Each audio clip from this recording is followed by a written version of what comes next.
What is going on? No horsing around family. Zach Boyd, Steve Burton, and the one and only. You've heard me say it here before. The voice definitely larger than life. My man Derek Larger from Bring the Juice. How you doing, my friend? Doing all right, about as all right as all of us can be with everything going on. Steven, man, I got to feel bad for you, dude, because, I know this week, knowing where you live, man, I'm sure this week probably was a really tough one for you, I must say. Man, I'll say this. I was going to save this for later, but I got in my car after work today. It's Wednesday, and there was like an entire segment about the state of the Colts on Titans radio. But I will say, they did say it was like, should they be worried that the Colts are this bad because they might just get a CJ Stroud or a Bryce Young? I do love that when we do bad, that other teams in our division, their media always talks about us more than their actual team. It's kind of funny to think about. That's the standard we have in the AFC South. Exactly. Pretty wild times. I mean, as we all know, guys, if you listen to our podcast, if you listen to Derek and Cody's podcast, we're all pretty much aligned when it comes to the way we feel about the current state of the Colts, the regime, the coaching staff, all of that. And on this live stream, it's just for you. So we'll let you guys take it over here in a bit. Just light us up in the comments. We'll take our time, get through some of those things as well. So feel free to hit us up as we go. We're going to cover, Ballard. We're going to cover Reich. We're going to cover the state of the team. And then we're going to move on, and we're going to talk a little bit about the Denver Broncos game because we do have a football game to play, however, tomorrow. So let's just start right here, Derek. I mean, when it comes to Chris Ballard and his philosophy and the way that he's built this football team, I think there's always been this feeling that this was all Frank Reich and very little Chris Ballard. I'd say that water's starting to find its level a little bit. I think it's starting to get a little bit closer. I don't know if it's 50-50. I don't even know where you're at with that, but I think it's getting a little bit closer to a lot more people starting to really question just what Chris Ballard's doing. You got a guy who's traded away 4 first-round draft picks. He's refused to address the quarterback position. He went out, and I call it dumpster diving, when you went out and paid Matt Pryor $5.5 million to be a Band-Aid at left tackle. What say you, man, when it comes to Chris Ballard? Well, I'm not on the boat of trying to give it 50-50 when it comes to both of them of the blaming game when it comes to the coaching and the front office.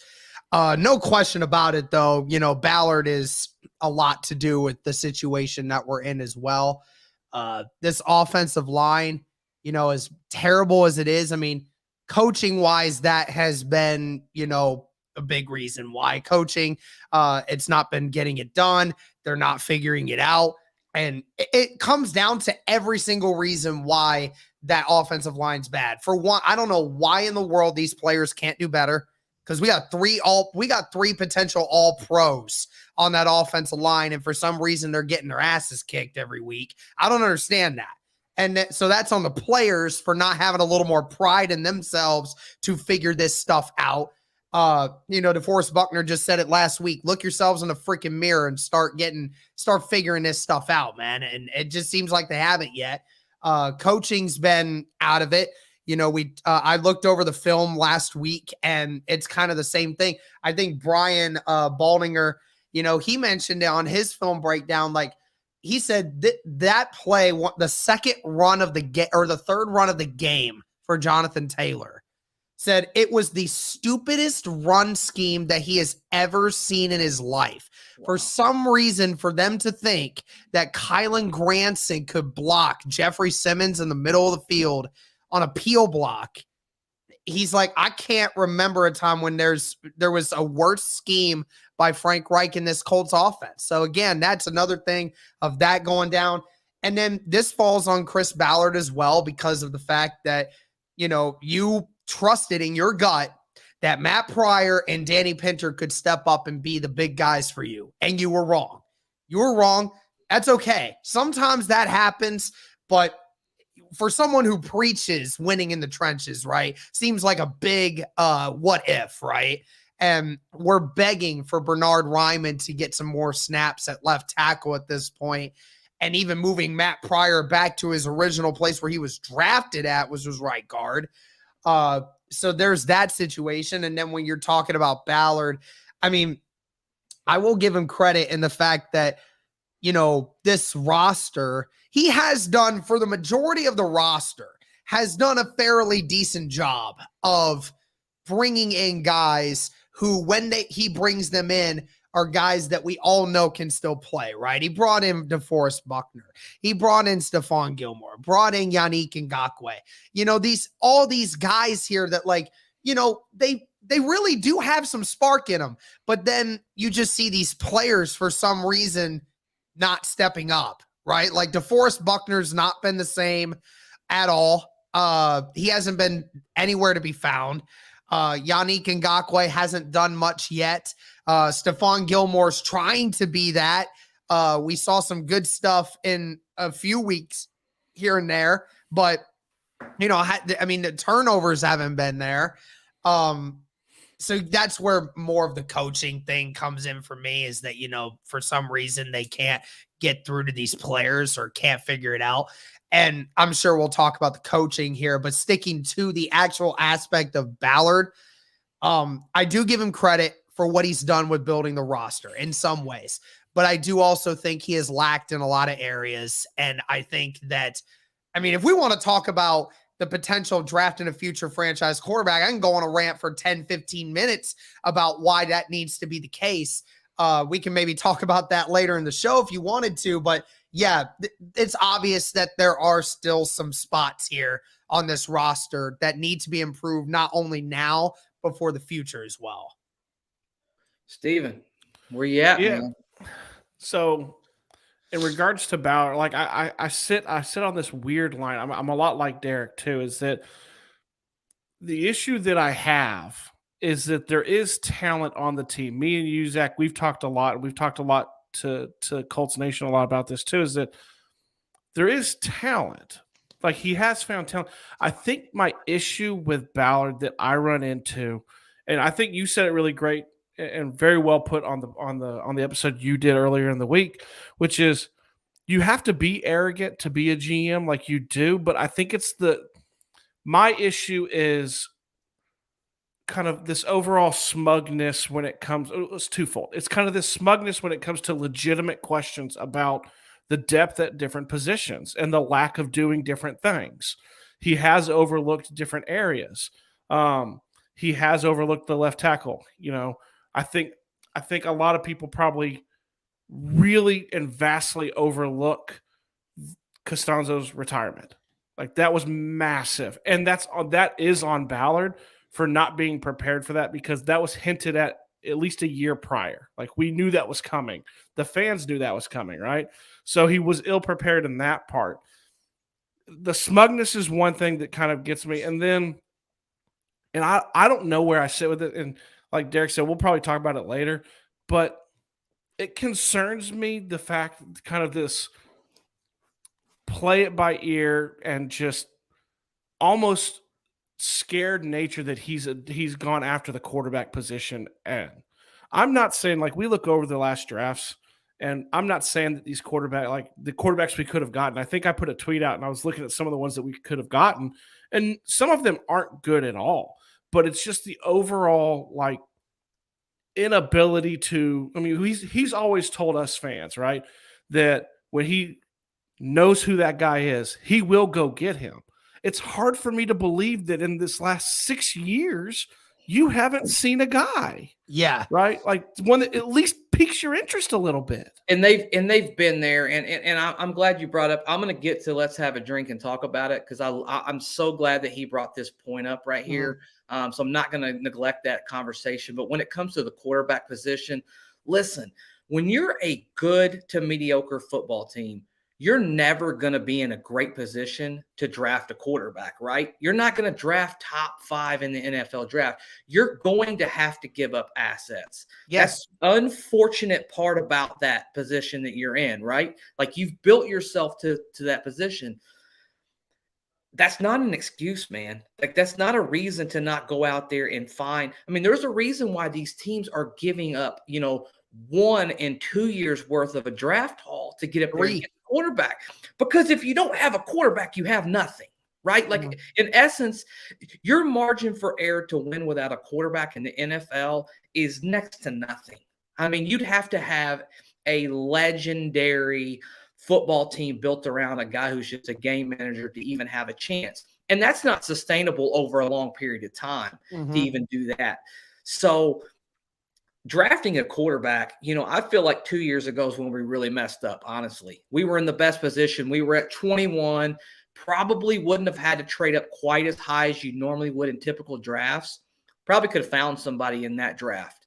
But nevertheless, you mentioned you've got all of these years that he had an opportunity to do something, and he's chose to go with Band-Aids. He's chose to go with, in my opinion, a little bit of the easy way out.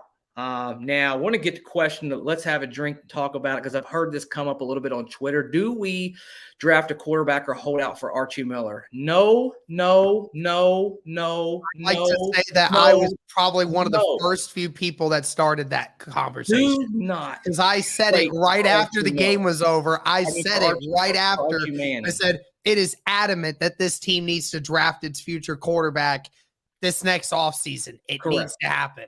I started that, and now everyone is talking about it. Well, but the thing with Arch, the conversation in regards to him is he's looked great in high school. I know it's the Manning thing. The only reason Colts Nation gives a damn about Arch Manning because of his last name. Because of his last name. That's it. That's the only thing. Guess what? He's not even the best quarterback in his draft class. He's the second best quarterback, and he's going to Texas. I'm sorry, but if they can get it figured out in Texas, which it seems like they might actually be figuring some things out with their football program, I love it. But, I mean, people want to use the Ohio State argument with me all the time. What quarterback out of Texas in the last 20 years has been making moves? Any. None. There's not a single one that you can tell me. Don't give me the crap of Vince Young. Vince Young was a terrible athlete as it was. He didn't really care about football. He cared more about the status. I am not wanting to wait 3 years to get a court. And guess what? In the meantime, because he's going to be draft eligible in 3 years, right? In the 2026 draft. Here's a solution for you boys. How about this? You go and get a quarterback in this year's draft you think it might actually be worth a damn. Guess what? In 3 years, when you gave up all that draft capital to go and get him, and say your guy doesn't work out, okay, then Arch Manning. But let me tell you something. At the end of the day, no GM in the building for Indianapolis is going to say, we're definitely going to just go for Arch Manning just because of his last name. That's not how business is done in the NFL. It's not a family business. Okay, as much as Colts fans would absolutely love it, it's not how it works. And I'm sorry, but guess what? If we give up our first round draft picks for a quarterback this year, guess what? Marvin Harrison Jr. ain't coming to Indianapolis as much as Colts fans would love for that to happen, right? It's fantasy land. And then everyone tells you, oh, well, we're already in quarterback purgatory as is. Why not just wait? We've already been average. Why not just wait? I don't want to wait. You're wasting guys' careers off that. You're wasting guys' careers off that, especially when you have cornerstone pieces like you hope Leonard will become again. You hope that Quentin Nelson gets back to things of that nature. You can't just waste these guys' careers and be average just for 3 years down the road to hopefully get a chance to get Archie Manning, because none of that stuff is guaranteed nowadays. The Colts would have to do everything in their power to hopefully get the number 1 pick just to get him. I'm saying right now, at the end of the season, and here's the other reason why I say we need to do it now. Nyheim Hines specifically came out after the game on Sunday and said, not as an excuse, but it is an excuse. And I see Herbicide saying, Colt McCoy, give me a break. Colt McCoy was not elite in this league. At the end of the day, Nyheim Hines mentioned It sucks having a new quarterback every year. It sucks because we always have to restart. Yeah. You have a player specifically coming out saying what other guys won't, saying that it is terrible that every year I have to restart on how to get connected to my quarterback. Every year you keep doing this to us, Chris Ballard. Stop it. Get us the guy that's going to be here for the entirety of my career, or at least you hope will be here for the entirety of my career. We can't keep doing the quarterback carousel every year until we hope to maybe get one of the Manning siblings. It just doesn't work. And who knows if Arch Manning's going to actually be good in college or actually be good in the NFL. It's not worth it. Go and get the guy right now when there's going to be like 6 quarterbacks taken in this next year's draft. They're going to be first-round draft picks. Go and get the one that is going to set your team apart for the next 10 years. Straight all of it. I don't care at this point. Let me ask you this question. I'm going to piggyback. I'm going to go to Steven, then kind of bounce back to Derek on this one. And then we need to get to some comments, if you don't mind, Steven, after that. Do you guys honestly, and this is not a me in a vacuum here asking this question. Do you honestly feel confident if you go into next year and this season kind of keeps this trajectory, and let's just say for argument's sake, we got a top 10 pick, top 12 pick. Do you feel confident in Chris Ballard being the person who takes care of that for us? Because for me, the answer is absolutely not. He hasn't done it already, right? And then I just don't trust that process. I just don't trust the way that he looks at that position. I'm not saying that if he got the first pick in the NFL draft, obviously he's probably going to draft a quarterback. But I don't know if I want him being that decision maker for the very reason that he put us in that position to where we have to draft a quarterback. And I'm so on board with Derek, Steven. Next year, it has to happen. No more excuses, no more waiting, no more, well, we've got Matt Ryan under contract for 1 more year. None of it. I don't want to hear it. I don't want to talk about it. Let's just draft a quarterback next year and let's figure it out. What say you, Steven? You trust? Yeah, I mean, I'm the same page. I'll put it out there. I'm gonna put it out there with it. So when Luck retired, I know every Colts fan likes to go to that. And it's like that's what put us in this cycle, right? When Luck retired and Jacoby came in. I'll be honest. It's like keep him for a second year because quarterbacks make a jump in the second year. We got rid of him. I wasn't big on Rivers coming in. Rivers played really well, and I think lost in a lot of this too is that the quarterbacks who have started better for us have had a history with Frank. Matt Ryan does not at all, right? He has no history on the offense, no history with Frank, and now he's learning on the fly still, right? So you had that one. And everyone knows on this channel, right or wrong, I'm not here to make an argument for it. I would have preferred keep Carson Wentz to see what a second year looks like because we've never seen that with Frank. We've never seen what a quarterback in the system looks like 2 years in a row. I'm to a point, like me and Derek are on the same page with this. I was like, and Zach, you were on this with too. We were big fans of Justin Fields 2 years ago coming out. And I know that the Colts were too, because there was a lot of reports, right?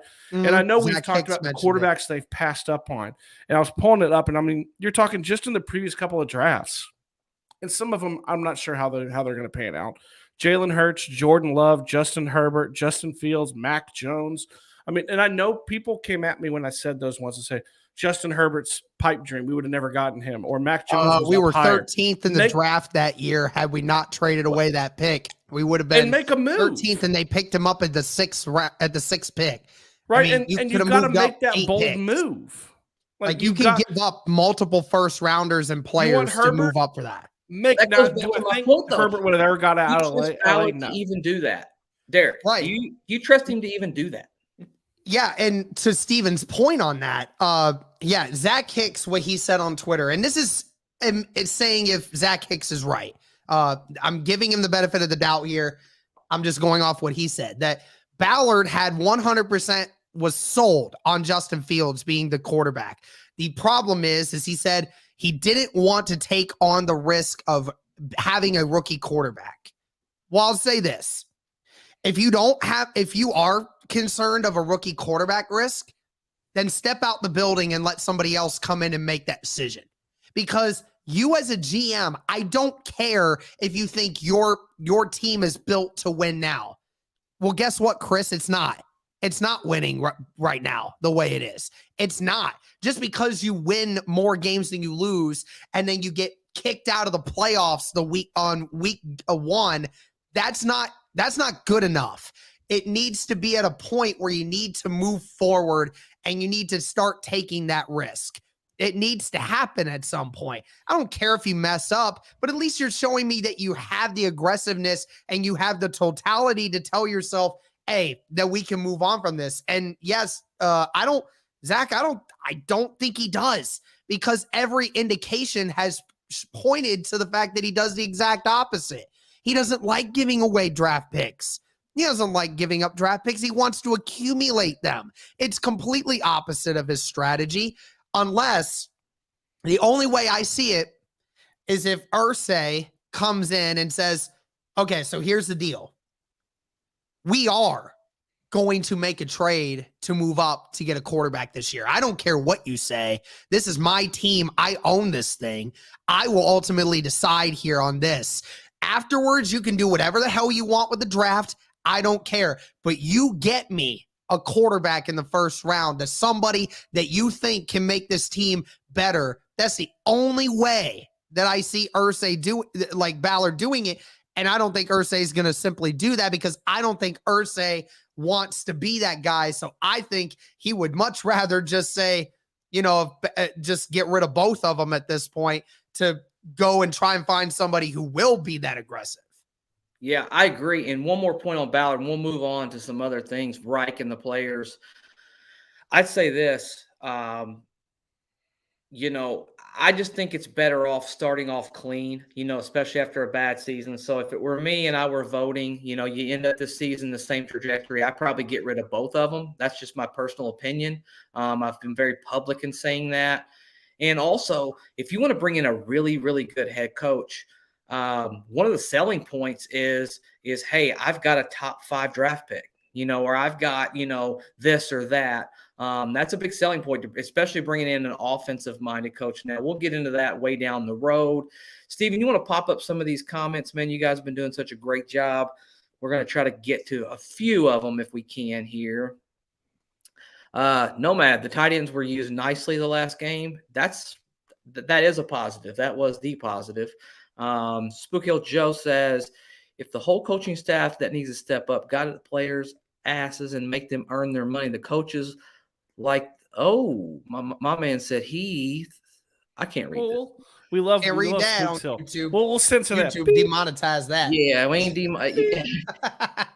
didn't see that. We need to start protecting Matt Ryan so he can make some plays. And then I'm sure we can get into we'll get into the coaching thing here later on, but I think it's just the issue of hearing that, we're in the same position again that we've been in for the last 5 years, right? That's the problem is that we assumed after everything we heard from Irsay, from Ballard, from Reich, and from the players themselves, that this team was going to be different. And it hasn't been. Yeah. And that's been the biggest issue. 100%. Well, I was going to say this with that specifically, and I know we're going to keep going through these, but what you're saying about being in the same position, I feel like I've said it, like I've backed up Zach with what he said, because I thought he said it so well. And it was piggybacked by CBS put out a tweet today that said, since Frank Reich has become the head coach, the Colts are 9-14-1 in weeks 1 through 5. Okay. And they are 29-16 in weeks 6 through 18. I feel like, Zach, I'm giving you a ton of credit because I thought it was so well put. Why are we okay with that? Why would we be okay with it? I'd be okay with it if it led to playoff wins. If you're back into the Super Bowl, then I don't care about the slow starts. If I know at the end of the year my team's still going to go to the playoffs, we're going to win, we're going to stay within the parameters of ourselves, that's fine. If the end result is different, then sure, I don't mind that. But the fact that it's starting out the same way again every year and we don't win playoff games and we don't win the division, it's getting frustrating to a point.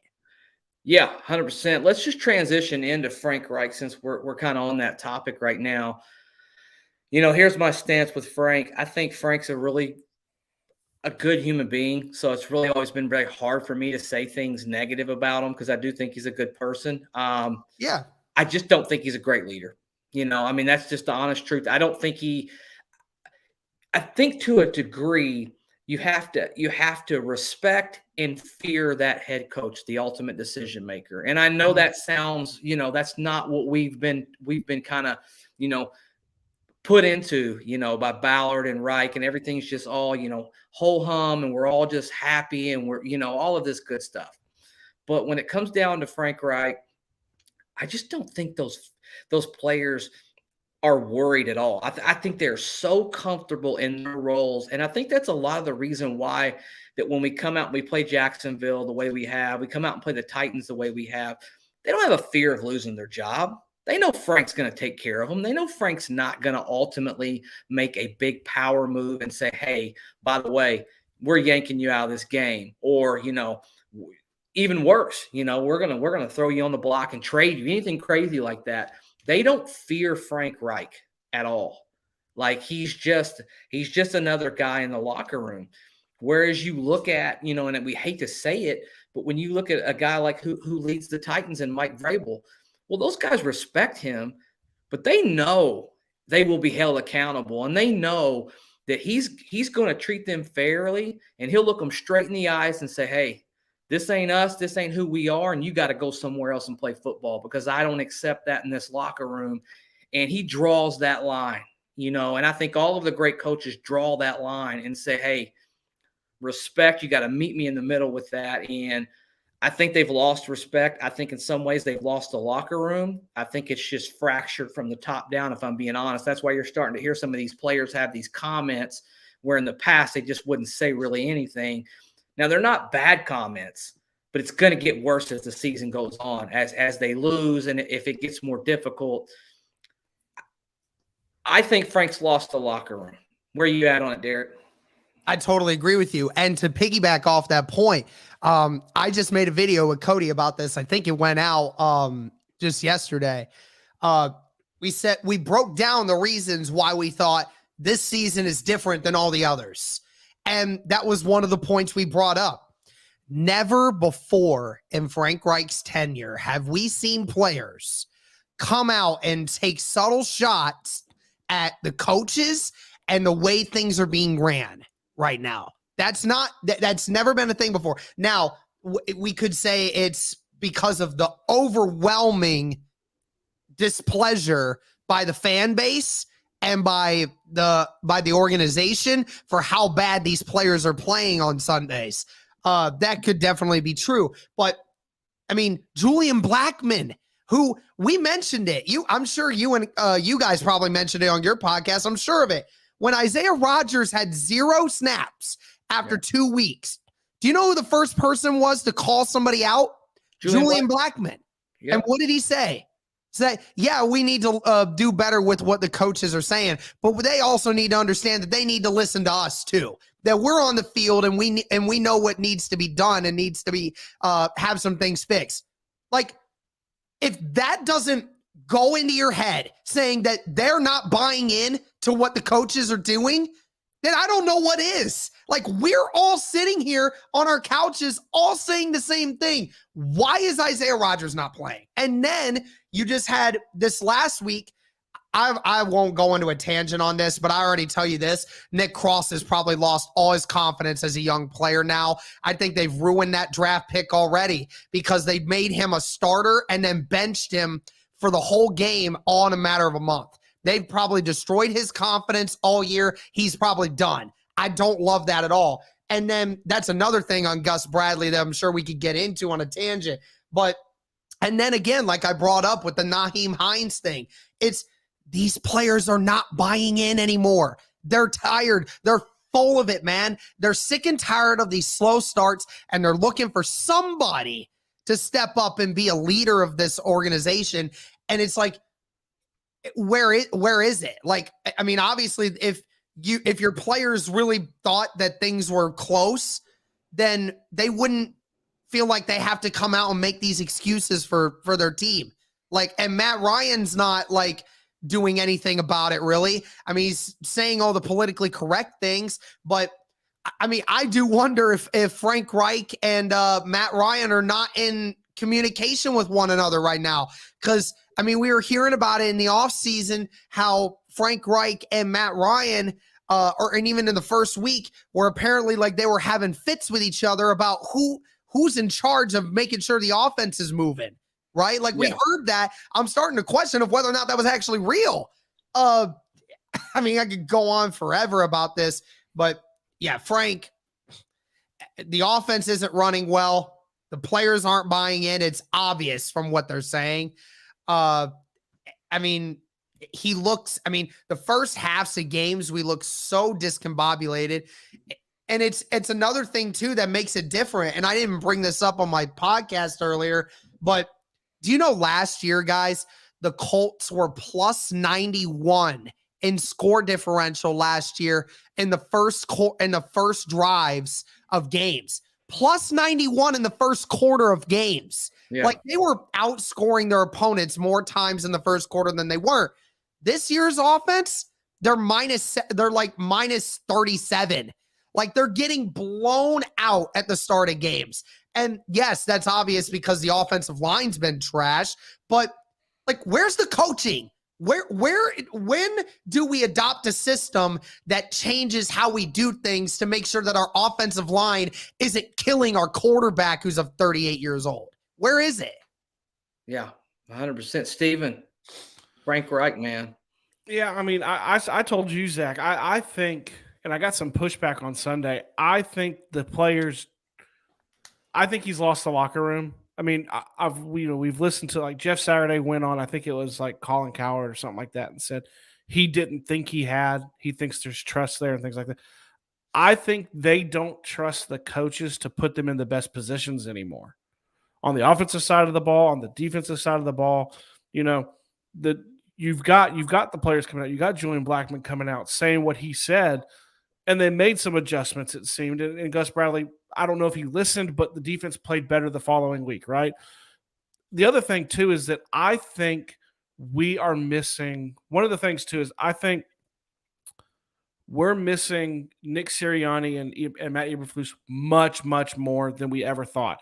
Flipping just to the offensive side of the ball with Sirianni, I was listening to the radio the other day, and a lot of times I listen to indie radio, and I know – and I can't remember who it was that said it, but they said, and we talked about this, I think, on our show, Zach, that Sirianni was the sounding board for Reich. I also think he was the only one that would push back on the offensive side of the ball and say, that's a dumb play call. I think he's the only one that would do it. And when those guys left, we filled those holes with Frank's friends who aren't pushing back. You know, I don't know enough about Marcus Brady to know what he's doing and what he's not doing. But I do think Frank has, and like Zach, I'm like you, man. I love Frank. I think he's an amazing human being. I love what he stands for and what he does. I'm also on the side too that I think it's a fine line. I think you're right. We need someone who can get into their faces. But we've seen a lot of coaches too, like Joe Judge and things like that, who have come in and they yell and they scream and nothing comes of that. And then you've seen coaches like Tony Dungy, who is stoic and all of those things. There's going to have to be a fine line. My thing is, I think, and I know people hate to hear this, I think his message has gone stale. I think his message is lost in the locker room, and that's what's caused him to lose the locker room. They're not listening to him anymore. Well, because it's just like us. We're tuning it out because we've seen it happen over and over and over again. They're tired of that speech. Like how many times in the month of September are you going to have to stand up above everybody else and have this rah-rah speech about let's come back, we're not out of it, we're just a little bit away? Like, you shouldn't have to have that. Like, you have built a team, or you have told us at least, you have built a team that is win now mode, right? Like there's no question. This is supposed to be a win now football team. You shouldn't have to hold these players' hands all along the way. They should have this desire to compete and to win at the highest level. And for all of our stars and for as much as I like a lot of those guys, we don't really have that dog, that alpha on this football team that just goes out there. Somebody that's chewing people's heads off if they mess up. This team, I was thinking about it to use a basketball analogy. This team needs a Draymond Green, like a guy who literally is just at it at all times. Now, you may hate Draymond, you may love Draymond, but at the end of the game, you can never question that man's passion for what he's trying to do and how bad he wants to win the game. And I think that is really, really what bothers me the most. I'm not sure some of these players, I don't know how much this is bothering them right now. Like this should make them just literally sick to their stomach the way that they started. And I don't think so. There was another one. I don't remember who it was that said this. Try to remember if it was somebody from the early to mid 2000s that said this about the Colts. They said that when he was in the building, the Colts ran the show. Like everyone knew the Colts were the dogs. Like you had to go through them. They established that boundary. They set that precedent. Like you knew if the Colts were coming into town because you had to put your best game on. And he says, I don't see that with this team right now. And if a former Colts player is telling you that you don't have that dog in you right now, then you got a problem. You got a huge problem with leadership in the players group, and you got a problem with coaching. And it's the same thing before too, is we're starting off slow again when, like you said, the players are probably fed up with it because they're like, this was supposed to be different, and it's not. It feels like the same thing. And then on top of it, you had 4 very winnable games. You won the only game that you weren't supposed to. You won the only game you weren't supposed to, and you didn't even win it. The other team won it for you, man, because they didn't take you seriously. Like, that's the truth. I know we want to talk about it as Colts fans, like, oh, we won. Bro, the Chiefs didn't take you seriously, dog. There's no one. They ran a fake field goal on you with the game on the line. That's how much they didn't take you seriously. That's the crap that I'm talking about. And then you tie with the freaking Texans. You got into halftime, you were down double digits. You got shut out again by the Jaguars. The Jaguars have only shut out 5 teams in their team's history. 3 of those have come off the Colts in the last 10 years. Yeah. And then on top of it, you lose to the Titans the way you just did, where the Titans coming into that game were statistically one of the worst teams in the league. They were in no better position to win that game than you were. And now they went in there for the 4th time in a row in our building and beat you. I mean, it's true. This team has no identity right now. And it's truly saddening to know that other players former players are calling you out in the organization. It feels like old, coaches and donors from a high school and college team calling out the culture of the locker room. It feels like that right now. And it's truly sad that it's gotten to this point. I mean, isn't it kind of like the Titans? And I tweeted this out, and it made me sick to think that I was tweeting this out, but it was true. And I was just frustrated, and I was just had so many emotions going on. And I said, the Titans are everything that we want the Indianapolis Colts to be, right? Well coached, no excuses. Even if you're hurt, you're just going to put together a game plan. And the one thing about Tennessee, as much as I cannot stand that football team, they are together, man. Like when they go out there and they're ready to fight, they fight together. And they're going to go down. They're going to win, lose, draw. But they are going down together, man. They're not going to point any fingers. They're going to take full responsibility for it. And if they sense weakness in the room, they're going to smash you in your mouth over and over and over again, because every team that plays the Indianapolis Colts, whether we want to admit it or not, senses weakness in the room. And that's the truth. They sense a weaker opponent, a mentally and physically weaker opponent. And that's how they play us, and that's our approach. And until we do something to change that, What are you gonna do, Steven? What are you gonna do, man? I mean, I'm going through the chat and I'm looking, and we do have people in there who are saying like we shouldn't fire Frank. You know, he's not been given a quarterback. It's hand in hand with it. You know, and the thing with it is I think the blueprint that Chris Ballard has tried to use unsuccessfully was the Niners from 3 years ago, right? 3 years ago when they lost to the Chiefs, they had a stout running game and a loaded defense and a quarterback who could just do just enough. But bro, man, we don't have that quarterback.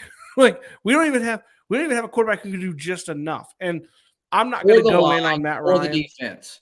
Well, and I'm not going to go in on Matt Ryan, but one of the arguments I've had people tell me is, he's the fourth leading passer in the NFL. If you just, take away the fumbles, bro, you can't take away the fumbles though. Like you can't take away, like it's part of the game, the turnovers that he's done. And I know the line, some of it, and it's blame all around. It's not one person, one position, or one side of the ball.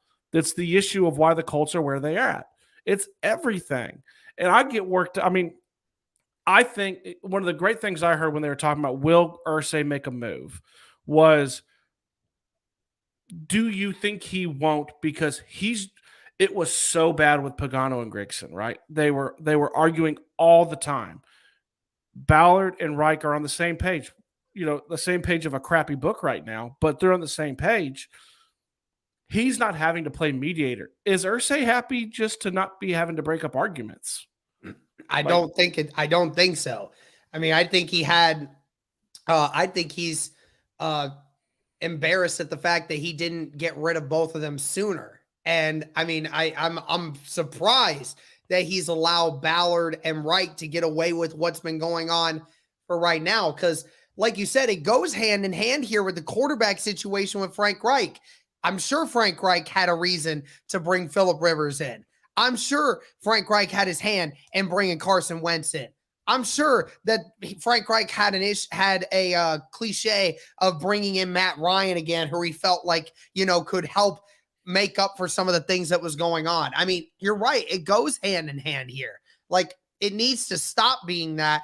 I think Ballard needs to start taking more of a niche approach and be more aggressive at getting the quarterback that he believes is going to take the team forward. Not what Frank Reich wants to do, because his job is to coach the players, not to bring certain players in. That's Ballard's job. Ballard, if Ballard's too concerned about bringing in a young quarterback to learn on this team, then that just shows you right there and there that he's not fit for this job, because it needs to be improved now. It can't be one of these things that 3 years down the road we finally get to it, or else we're just going to be just full of mediocrity. And I'll tell you one thing: I'm not going to be going through my season tickets year in and year out to see some 38, 39-year-old quarterback keep coming in all the freaking time. I'm not going to do it. Yeah. Well, let me ask this, Derek, and I want to ask you, Zach, this too. With that, don't you just think too, like, let's say they fire Frank. Right? Let's say they fire Frank at the end of this year, which we think, if the season goes the way that it does, as much as the fans will rage, Irsay's never made a change in season. It probably is not going to happen this year.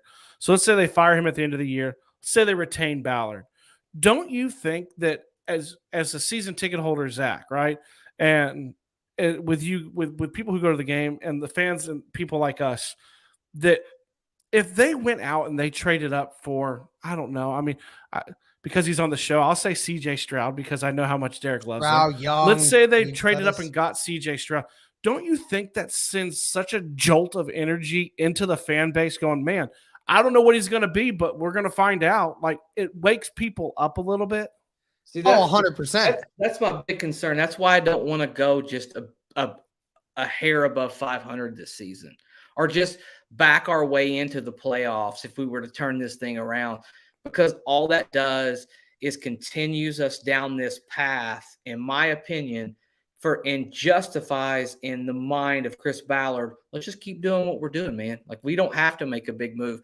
I almost, in some ways, if we're not going to have a really special season, I almost in some ways want us to be forced to do it regardless. Whether that means, you have a high draft pick, or whether that means Jim Irsay says enough is enough, man. I want to start fresh as far as that goes. Speaking of all of this, though, we're going to wrap this last segment up with, we got a football game to play tomorrow, Thursday Night Football, Russell Wilson at Denver. Derek, I'll start with you. Just expectations. I know the air's been let out of the room after the way we played over the weekend, but short week for both teams, not just us. No Jonathan Taylor going. So we'll have to deal with that. No Shaq Leonard, no Julian Blackmon. So we've got a few players that are on the mend for sure. What are your reasonable expectations for this football game? You feel bad, you feel good, or you just don't know how the hell to feel? Hey, German seat, listen, if you haven't taken anything of what we just said and you're still using this logic, then obviously you're not listening to us in grand scheme of things. But anyway, in regards to, so you asked about the Broncos game or about the rest of the season going forward? Just the Broncos game. Well, I mean, both of these teams are really banged up, right? Like both of them are really banged up. Russell Wilson having that issue, but he is going to play. Melvin Gordon's also going to play, even though he might be a little banged up. They lost their best running back. They lost one of their best defensive ends. They've had some guys that have been injured as well with us, right? I think the biggest issue we have is the fact that, this offense has already struggled, right, with moving the ball in any way. We haven't even been able to run the football, which is usually our bread and butter. And now you're taking away our best offensive weapon, which makes it even worse. Now, normally I would say that you could take advantage of that with this Broncos defense, because this Broncos defense is 20th in the NFL in stopping the run. But my issue with it is the fact that, the Colts offense has not been able to move the ball even against bad rushing defenses. And now you don't have your best running back. So makes it very difficult to do that. But it would be very cliche. I'll just say this. I'll say this. If some way, somehow, they run for over 100 yards in Denver with Philip Lindsay, then something needs to be talked about. Something needs to be addressed, because, how in the world you couldn't do that against the Tennessee Titans with Jonathan Taylor or the Jacksonville Jaguars with Jonathan Taylor, but yet you can do it against the defense of the Broncos with Philip Lindsay? Then we have a serious issue. We have a serious issue about why is it that Jonathan Taylor can't do this, but yet Philip Lindsay can. So that's going to come back to a lot more questions from me. And the sad part is, I mean, this Broncos defense, even with the loss of Randy Gregory, dude, their pass defense, one of the best in the league. I mean, Patrick Surtain shuts people down. He shuts people down. Bradley Chubb, 3 sacks already on the year. And I mean, they're a nasty bunch. And I'm very, very concerned about Matt Ryan in this game. How many more turnovers are going to be forced in this game on the Colts side of things, because it's already had a fumbling issue. It's already had an issue throwing interceptions. This could be another one of those. And I mean, I'll give it this. It might be a very low scoring game, because even with all the weapons that Denver does have on the offense, they still can't protect Russell Wilson. Russell Wilson's not looked the same, and they can't run the ball very well right now. So, this might be a very low scoring game, but I'm not liking our chances right now with all the guys we're missing. What say you, Stephen Burton? So I've gone back and forth. I'm with Russell Wilson, one of the things Derek pointed out too is that he's not looked the same. Part of that is he's not running. He kind of refuses to run now. I think the difference is, I go back over the last couple games. I know we've just spent 45 minutes trashing our own head coach, right? But if there is one out there that could potentially be giving him a run for the money and probably is worse than him, it's Nathaniel Hackett. And if you do look over the first couple of games, I know Lovey's 2 in betting odds to be fired, by the way. Is he? Yeah, number 1 is Frank. Yeah, number one is Matt Rule from the Panthers. Oh, well, Frank Reich's actually, I think, number 4 on the list. Yeah, that'll move up probably. But so I mean, you look at him. when we look over, the Titans have Vrabel, who we all, begrudgingly we respect, right? Mahomes and the Chiefs have obviously one of the greatest of all time in Andy Reid, and then you go backwards. I mean, Lovey is respected in the league. He does know how to coach. Hackett, if you're looking at the battle of the head coaches, I actually think this is one where we win out because I think he's a horrible head coach. I wouldn't be shocked if he turns into like Freddie Kitchens this year and is out of Denver after this year. That being said, one fun fact that I found too is that the lowest scoring offenses in the NFL, number one is the Colts, right? I think it's 14 points a game, somewhere around there. Number 3 is the Broncos at like 16. Like this could very potentially be an extremely hard game to watch. This could be a game of field goals. Like literally, it really could really could be. We don't move the ball well. And if it comes down to that, the Broncos are going to win because they have a better kicker. So, 100%. I've said here, I'm like, the offense is going to bust out. Like I was frustrated about the Titans. I was like, it's going to happen. It's going to be if it's going to be like 13-10. Like it's just how that it's going. I almost don't want to say which. Wins. See, you're going to pigeon. I almost didn't want. I was just going to leave the score out there, man. I think. Here's the thing. I think the Colts are going to win only because we've seen it in the chat. Nobody's picking the Colts, and it seems to be that's when they play. That's when they decide that they're going to. And to kind of point to what Derek said earlier, preseason when we're looking over the games on what we're supposed to win in this first little stretch, this is another one a lot of people penciled us to lose because of Russell Wilson going to Denver, because of all the weapons, because all those things. Man, and there's so much heat. I will say this. I'll say this. If we lose this game, the next 3 games are the make or break game. I know we've gone through and we've said this, but the next 3 games, let's say they go 1-2, but those 2 games are losses to the Jags and the Titans. I think we could potentially see Irsay act in a way that he's never acted. If you go 0-3 in this stretch, you're done. Like you are done. Like, I don't care if you're going to try to bounce yourself back, if you're going to get on a stretch and maybe win 6 in a row, you're done because you're going to be so far back in the division. You can't overcome it. Yeah, I agree with that. I actually think if we lose this game in a bad way, I think Chris Strauser could be out probably with this long weekend going on. They might make that first initial move. It's going to be a slugfest. It's probably not going to be that pretty of a football game when it comes down to it.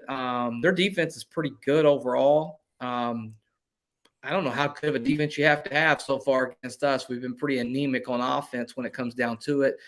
Just atrocious when it comes on the other side of the football field, in particular in the red zone. We've been bad in the red zone. And if he's not throwing to a tight end, we're not having a whole lot of luck when it comes down to the red zone.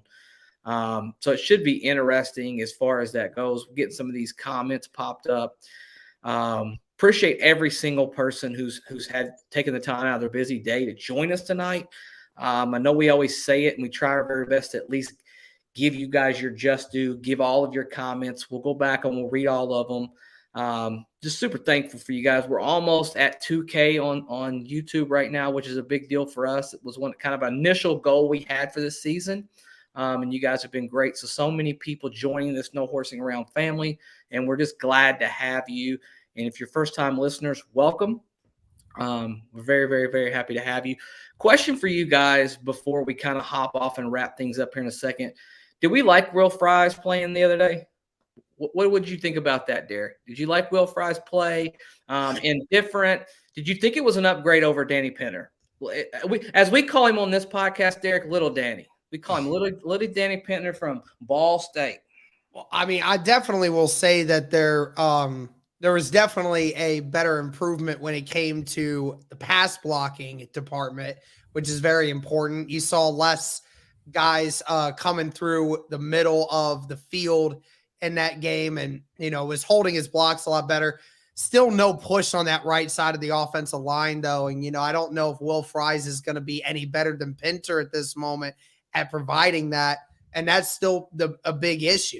But definitely will say, I thought that from the right side of the offensive line, was a whole heck of a lot better at pass blocking this week than the other side, which is very concerning because, Quentin Nelson got beat a few times and Matt Pryor looked pretty abysmal in that game as well. So, but yeah, Will Fries, I definitely think you just look just in 1 week, is already looking better in the pass blocking department. And I think that's a step in the right direction for this team right now. 100%, man. Where were you at on it, Steven? I saw the thing is, like, I saw improvement with the little shuffle.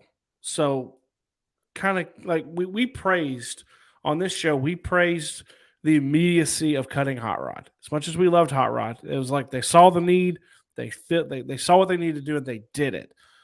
We've not been able to do that with the O line. So I was happy with it because when given time, it seems that he is who he is.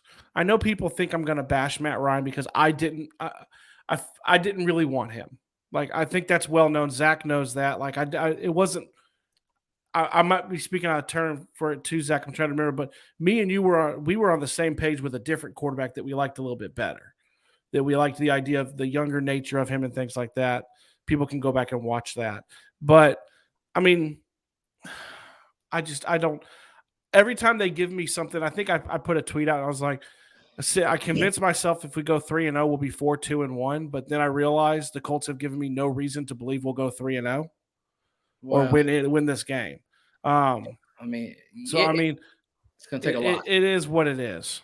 It's it's definitely been frustrating. We'll find out, if we have any fight left in us or if we just go out there in Denver and just lay down and just take it. I don't know. Well, Dabney said that. I think Dabney said a really great thing. That Derek had earlier of just kicking Pryor back into his natural position at right guard and giving Ryman a shot out there on left tackle and say, hey, listen, we're going to find out. It's not going to get a whole lot worse at left tackle, right? Like with Pryor, he just can't. Anybody with speed or athleticism, any bend, Pryor struggles, man, to get down and get his pad level down and be able to anchor down and stop those guys in their tracks. They just run right around them or slip right through them. And I think it's causing a lot of communication, a lot of problems with Quentin Nelson trying to help. You got Braden Smith trying to help. You got Ryan Kelly trying to help. Just a lot of leakage on that offensive line. Oh, man. Let's get score predictions up from you guys. We've already kind of talked about it. Everybody in the chat, if you want to go ahead and throw up your score prediction. We already had one earlier. It was like 26-24. I'd be shocked if 19-14 Herbicide. Which, hey, really quickly, Herbicide is 100% a Colts fan this week because Herbicide is a Seahawks fan and absolutely hates Russell Wilson. There you go, man. There you go. Hey, longtime listener, Herbicide, we appreciate you for always jumping on these live streams. Hey Zach, can I say something before we start to wind this down? I want to say one. We've put it out. We've talked about it. I did want to drop in. It scrolls across the bottom all the time. We love you guys when you guys decide to join the family and do the family membership. We also wanted to make sure you guys know that we are going to be giving away a jersey. But you do have to do some sort of family membership. It puts us in there. It makes it a little bit easier for us to select from because it's hard to track you guys down. We've given away tickets before. We've had a hard time tracking people down to give those tickets to them. So just smack the button if you've not done it. Hit the subscribe, hit the notification bell, and then just pick one of the membership ones that you want to join in and get in the drawing to get a jersey. It's a jersey of your choice too. Yeah, man. You can get something special. You might get you a What would you get, Steven? Would you get what type of jersey would you get? Well, I'll tell you this. I thought about this the other day, and I'll tell you what jersey I'll pick. But I thought our bet from earlier in the season's looking like neither one of us is going to get a dang jersey, man. It's not looking good at all. Not looking good on either side. So I'm going to go Michael Pittman Jr. because I think he's going to get paid. He's going to be when you select a jersey, you got to make sure you're going to get a player. You don't want to be stupid like I was last year, and I have a Carson Wentz jersey hanging in my closet. You want to pick a player that's going to be on the team for a long time. We get off this podcast, take that jersey out, go outside, get a match, light that damn thing on fire, and then you don't have to worry about that Carson Wentz jersey. Remember, I was going to get a nameplate change for Matt Ryan, but I think that's a stupid idea too now. If the Colts get CJ Stroud, I will be the first person in the world to buy that jersey. Derek, would you get a half jersey, like a half Ohio State? Anywhere in the world to get that jersey. I will call the NFL headquarters specifically, and I'll pay $300 freaking dollars to them personally right there and then to pre-order it and be the first ones. I'll pay $500 for that. For those who don't know, if you're unsure, Derek is a diehard Ohio State fan. Yes, sir. And I don't know what would happen to bring the juice if they selected him on draft night. I'll be jumping off the freaking walls, dude. I'll be live on stream, dude. I would be absolutely I know we want to shut it down. It'd be the most chaotic thing in the world. It'd be like Speed setting off fireworks in his bedroom, bro. I'd be going all over the freaking walls, dude. Yeah, man, it would be Here's the thing, though. I want to talk about this before we get off here, as we're just kind of having some fun and wrapping things up. When you talk about drafting quarterbacks, it's such a stupid argument to make to not draft a guy based on the school that he played at, right? Like that. I refuse to ever argue with anyone ever again about that. That doesn't. I did it for the last 2 days. Steven, I'm sure you've probably seen it on Twitter. I've had enough of that stupid conversation. I'm not arguing with anyone anymore. They say it, I'm just ignoring it. Yeah. I will never argue with that ever again because it's a cop-out. It's a cop-out. That's what it is. It's a cop-out argument. It's making a statement so that you don't have to argue because of a generalization over something that has a lot more factors that play into it, but you're just playing the generality argument, and I hate that. Well, let me ask you this question real quick, Steven. I'll let you chime in. Yeah. How many great quarterbacks came from the University of Tennessee before we drafted Peyton Manning? And there were pros. And there were pros. There was Heath Schuler. There were guys who were first-round draft picks that came out of there because there for a little while they were, Tennessee football was pretty good there in the 90s, and they had 2 or 3 guys come out. Now, what if we would have just taken that approach that, the other 2 guys, they weren't that good, so we probably shouldn't take Peyton Manning right here because he plays at a school that quarterbacks never tend to produce. No, it's all about the player, not the team, the player.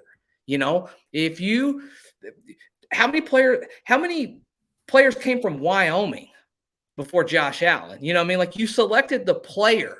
It doesn't matter, what school they went to, and it doesn't matter. I don't care if the last 500 quarterbacks that got drafted were terrible at that university.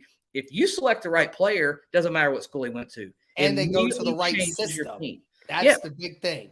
Yeah, 100%. Everyone just assumes that you can draft an Andrew Luck, and that if they're good enough, they'll just make the team around them great. There's only a few quarterbacks in the history of the world that can make a trash team look good. And Andrew Luck was one of them. Not every quarterback can do that. People try to use the same argument in the opposite way when it's like, why do we have to accept that a good quarterback out of college has to carry a trash team? Why don't you do a better job of fixing your trash team so that your quarterback that you picked up can actually lead you to success when you actually give him some weapons? Yeah, I think it's a great point. When you look around, it's the old adage too, right? Like that it doesn't matter where you went to school, people find talent, right? My school that I went to is University of Tennessee at Chattanooga. Most well-known player, Terrell Owens, right? Mm-hmm. They were trash when he was there. He comes around all the time now.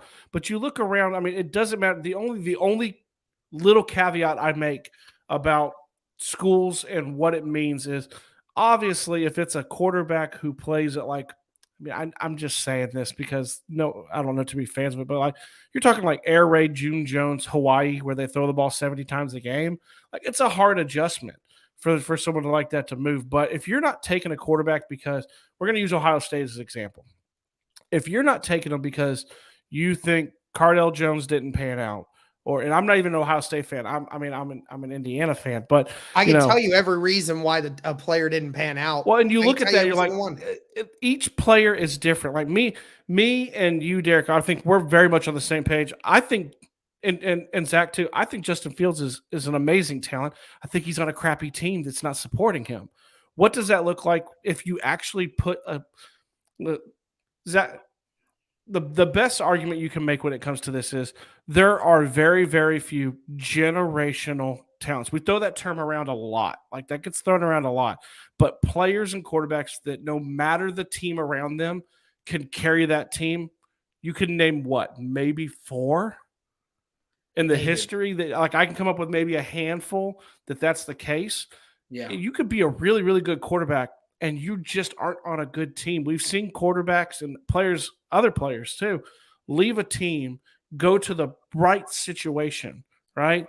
I mean, a great example, I mean, it's not NFL, but it's talking college football a little bit, is Hendon Hooker for Tennessee. Hendon Hooker was horrible at Virginia Tech. He is amazing at Tennessee. It's the right coach. It's the right system. It's the right environment. It's the same thing for the NFL. Yeah. Yeah, I mean, 100%. We'll have much time to debate that as the offseason gets going on. Just thought it'd be a fun little topic to talk about, as we get ready to wrap things up. Before we wrap things up and Steven kind of signs us off, wanted to take a quick second and thank Derek for hopping on here, man. You guys, if you haven't heard it, you've been under a rock. You don't know where the hell you've been.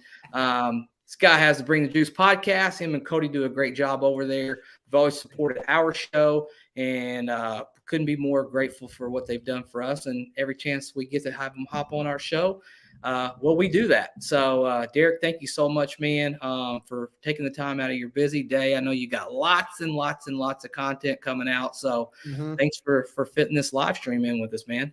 Hey, anytime I get to talk to you two gentlemen, always.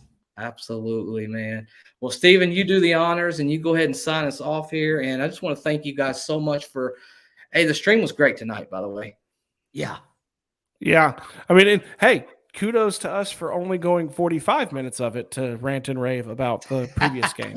But it's what we're here for. Like, that's why this stream is called Family Time. Like, we try our best to look forward, but it's also y'all's chance, everyone in here. And I've seen a ton of new names. If you're new in the chat, hit the subscribe, hit the bell. Don't feel like you do have to hit a membership, but just get connected. We love seeing all these new names. I love seeing new interaction. And, it's one of those things that me and Zach always say, and when we're joined, we always say it too, like, no matter if they're going to win tomorrow or not, like, we're always all going to be Colts fans. We're always going to be doing this podcast. We're always going to be producing this content because in the end too, like, I love you. I know Zach loves you. Derek loves you too, even if you don't like Ohio State. And yes, 100%. 100%.